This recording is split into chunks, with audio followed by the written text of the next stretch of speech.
Well, thank you, David, and thank you all to the organizers, Tammy and Linda. Thank you for the kind introductions, and to the organizations here at Mary Baldwin College for allowing us to be here and to talk about major issues that face us today. As David referred to me as a retired Army colonel, I spent 29 years in the military, 13 on active duty and 16 in the reserves, and retired as a colonel. And then I was in the diplomatic corps, 16 years as a U.S. diplomat. And I served in places like Nicaragua, Grenada, Somalia, Uzbekistan, Kyrgyzstan, Sierra Leone, Micronesia. I helped reopen the U.S. Embassy in Kabul, Afghanistan in December of 2001. And then went on to what turned out to be my last assignment, which was with the U.S. Embassy in Mongolia. Mongolia, you know, is about as far from here as you can get. Mongolia. And it was on a cold winter day in March. It was 40 below zero when I made my decision that I would stop working with the U.S. government. And this was after working for 8 different presidential administrations, joining the U.S. military in 1967 during the time of another unpopular war, the war in Vietnam, and staying in the military for nearly 30 years, and then working in the State Department in some of the areas where we had the most contentious policies during these administrations, in Central America, the invasion and occupation of Grenada, Panama, Haiti, Dominican Republic, gosh, what else? Former Yugoslavia, going into Somalia, and I was a part of all of those things. I stayed in the government, but it was with the decision of this administration to invade and occupy an oil-rich Arab Muslim country that had not attacked the United States and had nothing to do with the tragedies of 9/11, that I decided that I could no longer serve in the U.S. government. And when one comes to that conclusion, I mean, that you so strongly disagree with a policy of an administration, then if you are a civilian, you have the opportunity to resign. And that's what I did. I was one of 3 U.S. government employees who resigned in opposition to the war in Iraq. And it turns out we all happen to be diplomats. Since then, there have been a few people that have resigned. There have been a lot of people who have retired early from government jobs.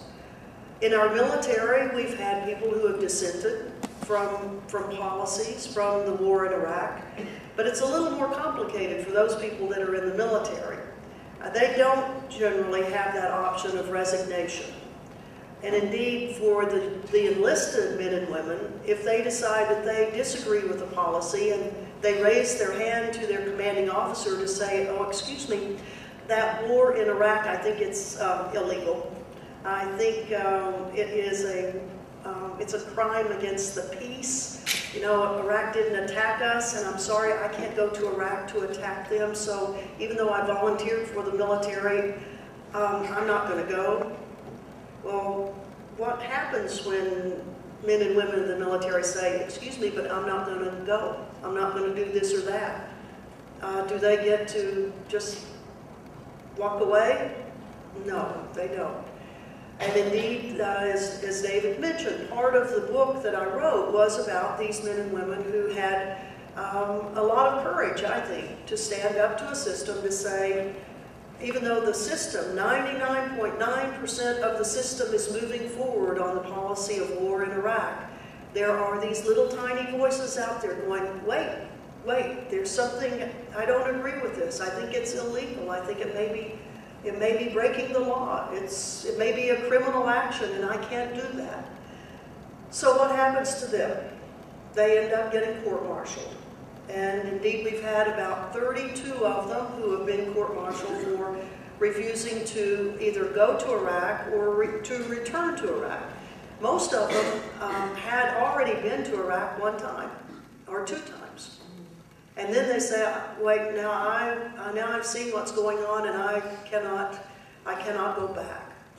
And they've received punishments anywhere from 3 months confinement to a base to 15 months in prison. And in fact, I was at the court-martial of the last person who was court-martialed for refusing to go to Iraq. He was a young man, 22 years old now. He was 19 when he said, "I cannot go to Iraq." Instead, he went to Canada. And, you know, we have over 200 war resistors that are up in Canada right now. The Canadian government has not given them political asylum similar to what was given to our war resistors during the Vietnam War. The Canadian government has had them apply for refugee status, but none of the applications have been approved. And this is going all the way up to the Supreme Court of Canada. The Supreme Court has said that they are not eligible for refugee status. And this first young man was deported from Canada and was given into military hands from across the border from Seattle. And then he was court-martialed a month ago, and he got 15 months in prison. His name's Robin Long. Some interesting things come about when you start looking at what people get, what are the consequences of acting on your conscience. For me, resignation from a job is one thing. I mean, so I don't have a job anymore. But for those men and women who know what's going to happen to them, essentially, that indeed they go to jail. They are going to be in prison for taking this act of conscience, and yet they go ahead and do it. That's a pretty strong person. You know, some people say, well, the war's okay, and anybody that disagrees with it, particularly if you're in the middle of a chicken, well, I would say to them, I don't know that it's a real chicken that knows they can be in prison for them. I think that's pretty brave to go ahead and do that. One of the things to look at how you get for saying, I'm going to go to Iraq and kill anyone. To what happens when you go to Iraq and you are convicted of killing an innocent civilian. And in fact, we've just had one of those cases this week. You know, there have been a lot of civilians that have been killed in both Iraq and in Afghanistan. And on one level you say, well, that's what war's all about. I mean, people get killed. That's war. It's supposed to be a war between uniformed fighting forces, and innocent civilians are supposed to be left behind. In fact, there are international laws all about the treatment of civilians. They're called, well, our former Attorney General called it that quaint document, the Geneva Conventions. But indeed, those are the conventions on the treatment of civilians during time of war. And it says, those conventions say that you don't kill innocent civilians. And of course our military says, and I believe them on one level. For 29 years I believe that we did not purposely target innocent civilians. And that there is collateral damage, there is unintended damage that happens during war.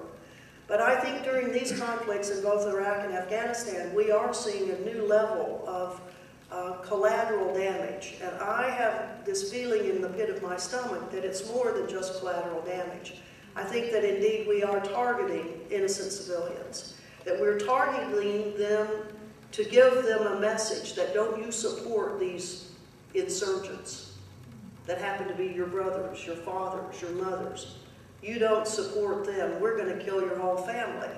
And we know that's something that has happened because the military itself has prosecuted some of those people who have killed those innocent civilians.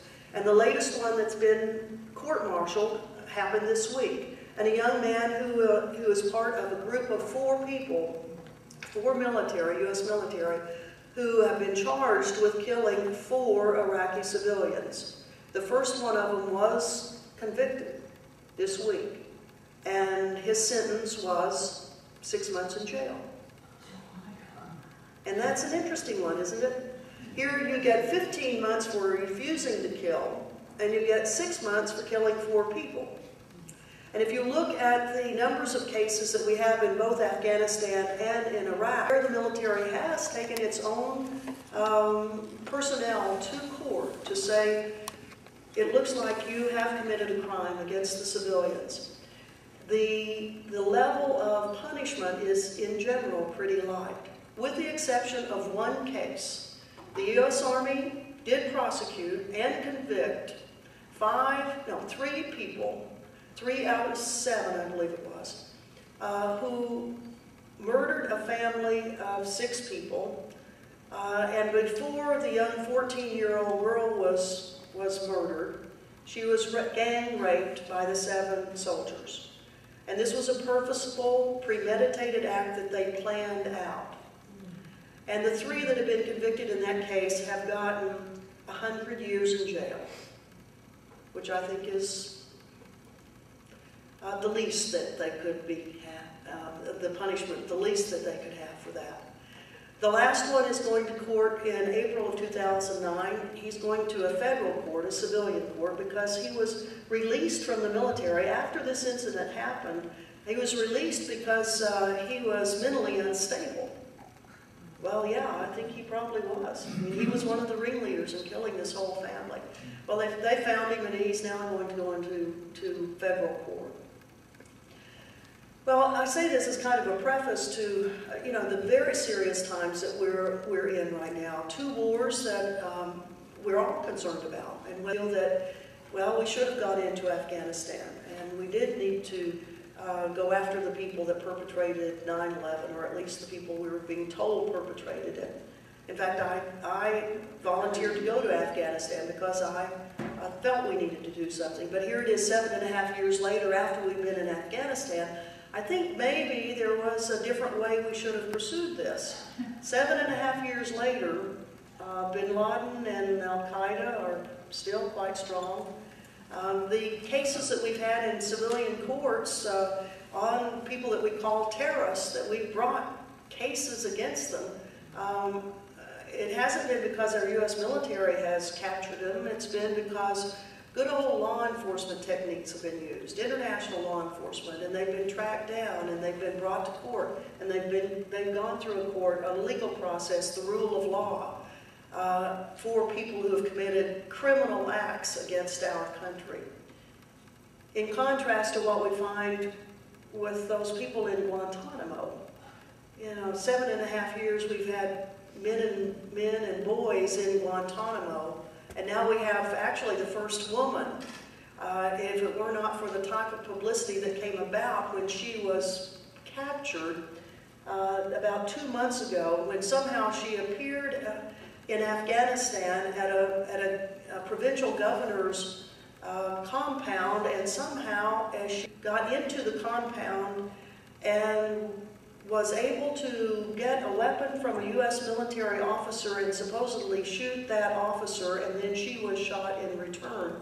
And now they say she is now in New York City. She's incarcerated in New York City, but she's being held on terrorism charges. I think it's because there's been such outrage about what's going on in Guantanamo that they decided they'd better not put a woman down there. But in Guantanamo, 7.5 years, we've had over 800 people that have been in Guantanamo. And let's see the statistics. Boy, they're good. I mean, the rule of law, military commissions, they really work. 7.5 years, 800 people in there, and how many have been convicted? 1. And another one plea bargained.